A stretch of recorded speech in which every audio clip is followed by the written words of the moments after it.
स्नेहलता और चलिए शुरू करते हैं 70 का संग्राम। तो लंबे इंतजार के बाद आखिरकार सुप्रीम कोर्ट ने उत्तराखंड 4 धाम ऑल वेदर रोड के लिए एक बड़ा फैसला सुनाया, एक बड़ी अनुमति दी है। रोड को चौड़ा करने के लिए अब ये अनुमति सुप्रीम कोर्ट की ओर से मिल चुकी है। ऑल वेदर रोड के चौड़ीकरण से जहां देवभूमि के सामरिक दृष्टि, पर्यटन, तीर्थाटन सबको बढ़ावा मिलेगा, इसके साथ ही बॉर्डर तक पहुंचने में सहूलियत होगी, जो कि सामरिक लिहाज से काफी अहम है। सड़कों को डबल लेन तक चौड़ा करने की अनुमति के साथ ही परियोजना पर सीधे रिपोर्ट करने के लिए पूर्व न्यायमूर्ति AK सीकरी की अध्यक्षता में एक निरीक्षण समिति का भी गठन किया गया है। कोर्ट ने रक्षा मंत्रालय, सड़क परिवहन मंत्रालय, उत्तराखंड सरकार व सभी जिलाधिकारियों को आदेश दे दिया है कि वो अपनी निगरानी रखें, समिति को पूरा सहयोग दें ताकि ये काम तेजी से आगे बढ़ पाए। तो आपको बताएं, लंबे वक्त से चौड़ीकरण को लेकर एक कशमकश की जो स्थिति थी वो मामला अब साफ हो चुका है। अगर देखा जाए युद्ध नीति के हिसाब से तो सड़कों का चौड़ा होना जरूरी है ताकि उस पर जो टैंक हैं, बड़े हथियार हैं, वो आसानी से आगे बढ़ पाए। बहुत खुशी की बात यह है कि माननीय न्यायालय ने हमारे इस क्षेत्र की समस्याओं को समझा और पूरा अध्ययन करने के बाद जो फैसला आज हुआ है कि अब सारे बॉर्डर की सुरक्षा को मद्देनजर रखते हुए पुनः NGT की रोक को वापस लिया गया है और साथ ही 10 मीटर की चौड़ीकरण की सड़कें बनेंगी। इसको लेकर के जहां भारतीय जनता पार्टी एक तरह से मैं कह सकता हूं कि खुश भी है और उसको ये लग भी रहा है कि हमारी नीति, हमारी पॉलिसी बहुत स्पष्ट और साफ थी। आगे बढ़ते हैं। मुख्यमंत्री पुष्कर सिंह धामी वाराणसी के दौरे के दौरान अपनी पत्नी गीता धामी के साथ बाबा विश्वनाथ के दर्शन के लिए गए। CM धामी और गीता धामी ने भगवान शिव की पूजा अर्चना की, उनका आशीर्वाद लिया। इसके बाद मुख्यमंत्री पुष्कर सिंह धामी मीडिया से भी मुखातिब हुए। CM ने कहा कि PM मोदी विकास की धारा बहा रहे हैं। इसके साथ ही धामी ने विपक्ष की मानसिकता पर भी सवाल उठा दिए। काशी का जो कॉरिडोर बना है अपने आप में 3.5 साल बाद माननीय प्रधानमंत्री जी के नेतृत्व में इसका भव्य और दिव्य निर्माण हुआ है और माननीय मोदी जी के प्रधानमंत्री बनने के बाद पूरे देश के अंदर हमारे जितने धार्मिक स्थल हैं, आज आप चाहे केदारपुरी का देखिए, वहाँ पर भी पुनर्निर्माण का कार्य बहुत जोर शोर से चल रहा है। विपक्ष की मानसिकता ही केवल चुनाव को लेकर है। माननीय मोदी जी के नेतृत्व में लगातार चाहे धार्मिक स्थल हो, चाहे देश का विकास हो, चाहे देश की आर्थिक व्यवस्था हो या देश की सीमाओं की सुरक्षा की बात हो, हर क्षेत्र में भारत आगे बढ़ रहा है और मोदी जी के क्षेत्र में, मोदी जी के नेतृत्व में पूरी दुनिया के अंदर भारत का मान, सम्मान और स्वाभिमान हर क्षेत्र में बढ़ा। यहाँ पे आकर के जो है अद्भुत अनुभव हुआ है और बहुत अच्छा लगा। बाबा विश्वनाथ जी का आशीर्वाद रहा और उनके बुलावे के बिना जो है कोई भी यहाँ पे नहीं आ पाता है। उनका आशीर्वाद था और उनकी जो है हमारी दिली इच्छा थी कि बाबा विश्वनाथ जी के हम दर्शन करते और आज ये इच्छा पूर्ण हुई है। और जो है मैं समझती हूँ कि बाबा विश्वनाथ जी का आशीर्वाद हमारे पूरे उत्तराखंड वासियों के ऊपर बना रहेगा और हमारा उत्तराखंड आगे बढ़ेगा। आगे बढ़ते हैं। पूर्व CM हरीश रावत ने एक बार फिर से प्रेस कॉन्फ्रेंस करके बीजेपी सरकार के खिलाफ मोर्चा खोल दिया है। हरीश रावत ने बेरोजगारी, भ्रष्टाचार, महंगाई, खनन को लेकर राज्य और केंद्र सरकार पर जमकर निशाना साधा। इस दौरान उन्होंने प्रदेश की बदहाल व्यवस्था पर भी राज्य सरकार को जिम्मेदार ठहराया। स्टेट ऑफ इकोनॉमी पर श्वेत पत्र जारी करने की भी मांग उठाई। शिक्षा और चिकित्सा का ढांचा पूरी तरीके से ध्वस्त हो गया है। तो ये स्थितियां चीख चीख करके कह रही हैं कि 2022 से लेकर 2027 के बीच में आने वाली सरकार के सामने एक बहुत ही हिमालयन टास्क होगा, बहुत बड़ा दायित्व होगा। इसलिए स्थितियां बिल्कुल साफ हों, अर्थव्यवस्था की स्टेट ऑफ हेल्थ पर, इकोनॉमी के स्टेट ऑफ हेल्थ पर श्वेत पत्र जारी हुआ। और मुझे जानकारी मिली है कि इन्होंने कुछ विभागों की जो प्रतिभूतियां हैं उनका पैसा भी उठा लिया है और इसलिए हमारी मांग है कि स्टेट ऑफ इकोनॉमी पर चुनाव में जाने से पहले राज्य सरकार श्वेत पत्र जारी करे। हमारा आपसे कहना है कि हमने पहले भी लोकपाल दिया था, लोकायुक्त दिया था। कांग्रेस सत्ता में आएगी, हम एग्जामिन करेंगे क्या गवर्नर के वहाँ जो लोकायुक्त हमने भेजा है, जिसको गवर्नर ने स्वीकृति नहीं दी है, क्या वो जीवित है। यदि जीवित है और यदि कानून सम्मत तरीके से उसको पुनर्जीवित किया जाए, उसको स्वीकृत किया जा सकता है, तो हम गवर्नर से उसकी आग्रह करेंगे कि उसमें पूरी प्रक्रिया बच जाएगी। और यदि कानून विशेषज्ञों ने कहा नहीं, आप वो लोकायुक्त टाइम बार हो गया है, अब नहीं हो सकता है, तो हम नए सिरे से सत्ता में आने के 1 महीने के अंदर लोकायुक्त की प्रक्रिया को प्रारंभ करें। तो कांग्रेस की ओर से हरदा ने ये मांग सरकार के सामने रखी है। आगे बढ़ते हैं बड़ी खबर की ओर। देहरादून से बड़ी खबर है, जहां रक्षा मंत्री राजनाथ सिंह का दौरा। ये खबर सामने आ रही है क्योंकि कल सैनिक सम्मान यात्रा में उनको शामिल होना है। गुनियाल गांव में सैनिक सम्मान समारोह आयोजित किया गया है, जिसमें सीएम पुष्कर सिंह धामी मौजूद रहेंगे और यहां पर रक्षा मंत्री को भी शामिल होना है। ये बड़ी जानकारी आपको दें तो कल रक्षा मंत्री राजनाथ सिंह का दौरा है, जहां सैनिक सम्मान यात्रा में वो शिरकत करेंगे, वो शामिल होंगे। और काशीपुर दौरे पर पहुंचे आम आदमी पार्टी के संयोजक और दिल्ली के सीएम अरविंद केजरीवाल ने पहाड़ के लोगों के लिए चौथी बड़ी घोषणा कर दी है। केजरीवाल ने अब ऐलान किया है कि आम आदमी पार्टी की सरकार बनने के बाद राज्य में 18 साल या उससे ज्यादा उम्र की जो महिला होगी, उसके खाते में हर महीने 1000 रुपए भेज दिए जाएंगे। एक परिवार की हर महिला को अलग अलग 1000 रुपए मिलेंगे। एक परिवार में अगर 5 महिलाएं हैं तो मानिए 5 महिलाओं को इसका लाभ मिलेगा, यानी एक परिवार में 5000 अकाउंट में आएंगे। अगर आपके घर में 3 महिलाएं हैं, माँ भी है, 2 बेटियां हैं, तीनों को 1000 अलग मिलेंगे। 4 है तो चारों को 1000 अलग मिलेंगे। तो एक परिवार में अगर 5 महिलाएं हैं तो 5000 रुपए महीना आपके पक्के हो गए। बहुत है।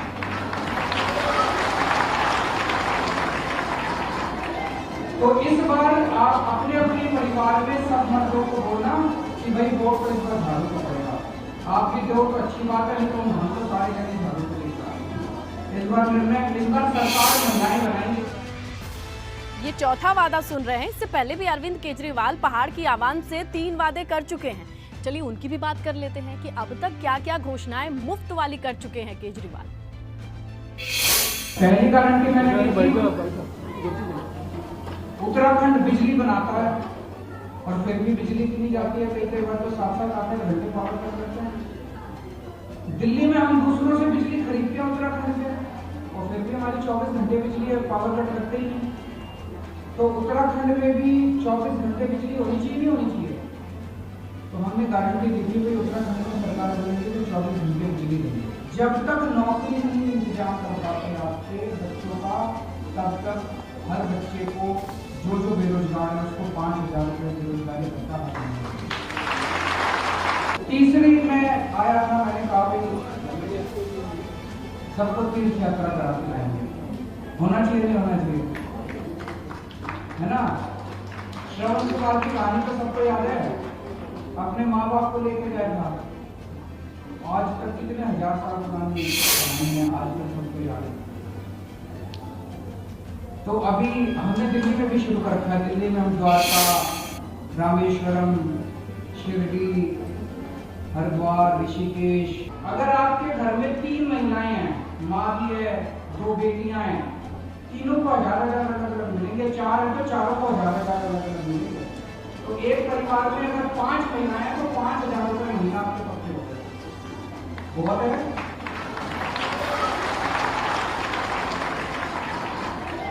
तो इस बार आप अपने अपने परिवार में सब मर्दों को बोलना कि भाई वोट तो इस बार झाड़ू को पड़ेगा। आप भी दो तो अच्छी बात है, लेकिन हम तो सारे जगह झाड़ू को देख रहे हैं। इस बार निर्णय, इस बार सरकार महिलाएं बनाएंगी उत्तराखंड में। और इस चुनावी गुलदस्ते में एक और फूल है। काशीपुर में केजरीवाल की एक और बड़ी घोषणा। कहते हैं कि सरकार बनने के बाद 6 नए जिले बना दिए जाएंगे और महीने भर के भीतर ये 6 नए जिले बन करके तैयार हो जाएंगे। तो केजरीवाल ने एक के बाद एक कई वादों की झड़ी लगाई है, जिसमें एक वादा ये भी है कि साहब अगर आपकी सरकार आती है पहाड़ों पर तो 6 महीने के भीतर, महीने भर के भीतर, माफ कीजिएगा 6 में नहीं, 1 महीने के अंदर वो 6 नए जिले बना करके तैयार कर देंगे।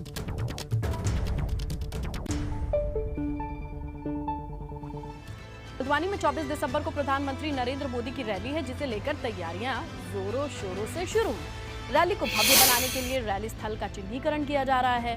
जिले के प्रभारी मंत्री स्वामी यतीश्वरानंद, कैबिनेट मंत्री बंशीधर भगत ने MB inter college ground, mini stadium, अंतर्राष्ट्रीय स्टेडियम, केसर शुगर फार्म, इन सब जगहों पर जाकर चेक किया, निरीक्षण किया।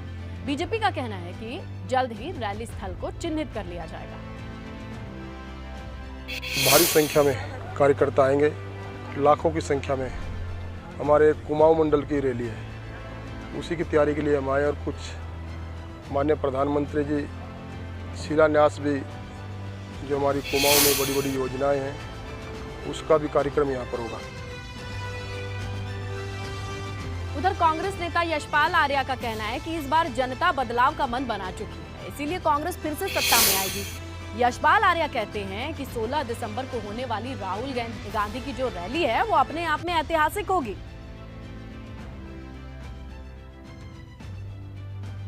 विभाजन के दौरान जिन्होंने अपने प्राणों की आहुति दी, जिन्होंने बलिदान किया, जिन्होंने कुर्बानियां दी, उनको स्मरण तो करेंगे ही, उनके परिवार के परिजनों को हम सम्मानित भी करेंगे। और जो वीर आज भी मौजूद हैं 1970 के वार में जिनका योगदान रहा है, जो आज भी मौजूद हैं वीर सैनिक, उनको भी सम्मानित किया जाएगा। और कोशिश होगी कि यह रैली महारैली का रूप लेगी और यह रैली 2022 के चुनाव के भविष्य को भी तय करेगी। तो राहुल गांधी की इसी रैली को लेकर मसूरी में भी कांग्रेस के जो कार्यकर्ता हैं उनमें उत्साह है। कांग्रेस नेताओं से बात की है हमारे संवाददाता सुनील सोनकर ने। को राहुल गांधी देहरादून आ रहे हैं, उसको लेकर कांग्रेस कार्यकर्ताओं में भारी उत्साह देखा जा रहा है। सभी जिलों में कांग्रेस अपने अपने स्तर से तैयारी कर रहे हैं। और अगर मसूरी की बात करी जाए तो पहाड़ों की रानी मसूरी में भी खासा उत्साह यहां देखा जा रहा है। हमारे पीछे कई कांग्रेस कार्यकर्ता हैं। सबसे पहले हम प्रदेश महामंत्री मनमोहन सिंह मल से बात कर लेंगे। सर, अगर बात करी जाए तो काफ़ी उत्साह देखा जा रहा है और ये माना जा रहा है कि राहुल गांधी की जो ये रैली होगी काफ़ी ऐतिहासिक होगी। देखिए, 16 तारीख को हमारे नेता कांग्रेस के राहुल गांधी जी परेड ग्राउंड देहरादून आ रहे हैं और सैनिक सम्मान के रूप में इस दिवस को हम मना रहे हैं। और पूरे प्रदेश में सभी लोगों को बहुत उत्साह है क्योंकि चुनाव भी बहुत नज़दीक है। और हमारे जो प्रदेश के प्रभारी हैं देवेंद्र यादव जी, उन्होंने पूरे प्रदेश में पूरी विधानसभाओं में बाहरी प्रदेशों से पर्यवेक्षक भेजे हैं कि कैसे इस रैली को बहुत सफल बनाया जाए, क्योंकि मोदी जी पहले आ गए तो उससे डबल भीड़ कैसे हो और कैसे सभी कार्यकर्ताओं को एक साथ जोड़ करके कैसे उस रैली में सम्मिलित किया जाए। माननीय पूर्व राष्ट्रीय अध्यक्ष राहुल गांधी जी आ रहे हैं और इस समय पूरे उत्तराखंड में बहुत उत्साह है और सारी जनता उनके आने की तैयारी में लगी है। महिला क्या हो, युवा हो, और प्रत्येक वर्ग जो है इस समय बहुत उत्साहित है क्योंकि हमारे बीच राहुल गांधी जी आ रहे हैं और हम सब मिलकर तैयारी कर रहे हैं कि ज़्यादा से ज़्यादा लोग वहां पर जा सकें और हम भाजपा को उत्तराखंड से भगा सकें। कैंट विधानसभा सीट से विधायक हरबंस कपूर के निधन से बीजेपी को बड़ा झटका लगा है। हरबंस की अगर बात कर ले तो पिछले 8 टर्म से वो विधायक थे। 70 का संग्राम में अब बात इसी विधानसभा सीट की करेंगे।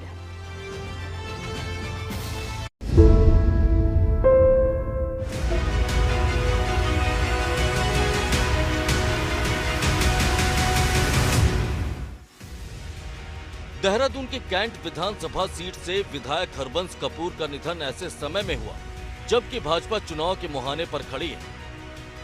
वो उत्तराखंड के एकमात्र अजय विधायक हैं। उन्होंने जब से चुनाव जीतना शुरू किया तो पीछे मुड़कर नहीं देखा। यही वजह है कि उनकी कमी भाजपा को बहुत खलेगी।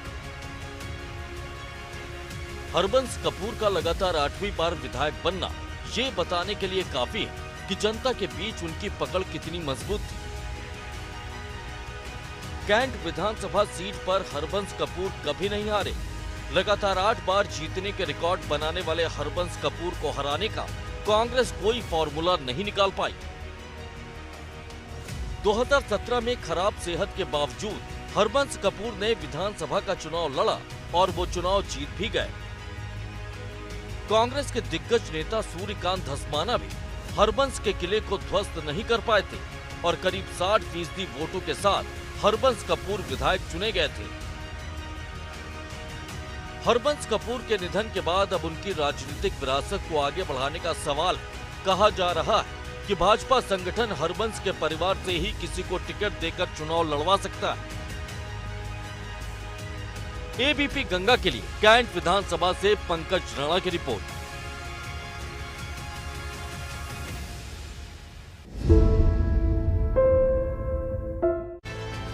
हरबंस कपूर पिछले 8 बार से लगातार विधायक हैं और उनकी विधानसभा क्षेत्र की जनता अपने काम की, अगर उनके कामों की जब बात करते हैं, उनकी जनता से जब आप पूछते हैं तो वो उनके कामों की सराहना करते हैं, तारीफ करते हैं। उनके बड़े काम ये हैं कि जितनी भी हमारे क्षेत्रों की सड़कें थी वो सड़कें पूरी सीसी की बनवाई उन्होंने। जितना हमारा सीवर का काम था वो सीवर का काम बिल्कुल सुचारू करवाया, अच्छे ढंग से करवाया। आप ये देख रहे हैं यहाँ पे 5G की लाइन डल रही है, 5G का पूरा इन्होंने यहाँ पे अपना बिछा दिया है सब कुछ। और उसके अलावा जितने वाटर की समस्या थी, नाली की समस्या थी, वो सारी समस्या हमारी इन्होंने हर तरीके से दूर करी है। कॉलोनी की सड़कें बहुत बढ़िया बनी हुई हैं। अब तो पाइपलाइन डलेगी तो टूटेगी, टूटने के बाद फिर रिपेयर तो हो जाती है कम से कम। ये नहीं खड्डे पड़े हुए सड़कों में। रोड लाइट बिल्कुल सही है, पानी सही टाइम पे आ रहा है। हरबंस कपूर के निधन को उत्तराखंड के नेता बड़ी क्षति बता रहे हैं। कांग्रेस हो या बीजेपी, हर कोई उन्हें अपने तरीके से श्रद्धांजलि दे रहा है, उन्हें याद कर रहा है। कपूर साहब से मेरा जो बहुत नज़दीक का संबंध रहा है, 1985 में मैं संघ के प्रचारक के नाते देहरादून में आया था। तो संगठन के प्रति, संगठन के निर्णयों के प्रति उनकी जो निष्ठा थी वो पार्टी कार्यकर्ताओं के लिए एक उदाहरण है। राज्य की अपूर्णीय क्षति है। एक अजात शत्रु व्यक्तित्व, एक सर्वसुलभ सेवक, एक ऐसा अद्भुत जनप्रतिनिधि जिसने कभी विश्राम लिया ही नहीं हो जनसेवा से। माननीय कपूर जी हमारे सबसे वरिष्ठतम विधायक थे, हमारे विधानसभा के अध्यक्ष हो रहे हैं। हमारे उत्तर प्रदेश से लेके यहाँ वो मंत्री भी रहे हैं और भारतीय जनता पार्टी के लिए वो उन्होंने रात दिन काम किया है। बहुत ही वरिष्ठ नेता, प्रदेश को दिशा देने वाले एक महानतम राजनीतिज्ञ हमारे बीच नहीं रहे। हरबंस कपूर जी का अचानक चले जाना बहुत ही पीड़ादायक है। मैं प्रभु से प्रार्थना करता हूं कि प्रभु अपने श्री चरणों में उनकी आत्मा को स्थान दें। अब नजदीक है, इसीलिए बीजेपी और कांग्रेस के बीच जो जुबानी जंग है वो बढ़ गई है। टिहरी में कांग्रेस इस बात पर भी सवाल उठा रही है कि बीजेपी हरबंस कपूर जैसे बड़े नेता का निधन हो गया, मगर बीजेपी नेता पार्टी करते रहे। और इस पर भी किस तरीके के सवाल उठे हैं ये भी देखिए आप।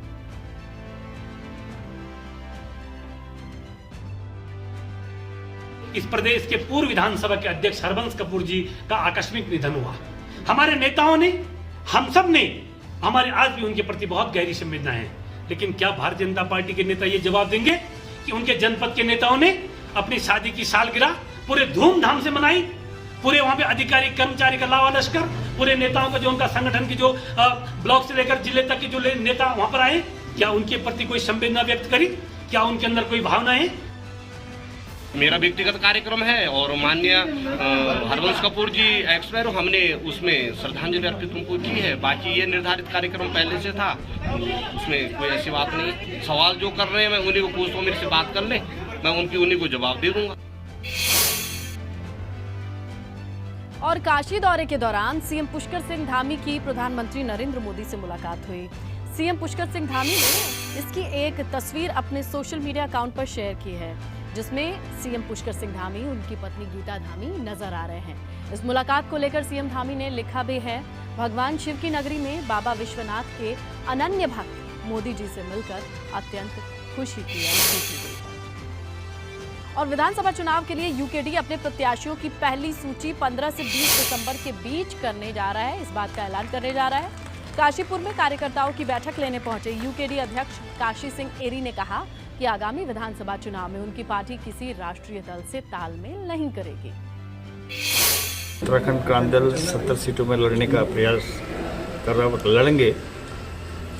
और कुछ जो स्थानीय दल हैं, संगठन हैं, जो उत्तराखंड के सरोकारों के लिए लड़ते रहे हैं, उनके साथ भी हम तालमेल करना चाहेंगे। हम किसी राष्ट्रीय दल से, राष्ट्रीय पार्टी से तालमेल नहीं करेंगे। और जहाँ तक प्रत्याशियों की घोषणा का सवाल है, जल्दी ही हम 15 से 20 दिसंबर के बीच में पहली लिस्ट जारी करेंगे और उसी दौरान पार्टी का जो घोषणा पत्र है, पार्टी क्या करेगी, क्या करना चाहेगी, उत्तराखंड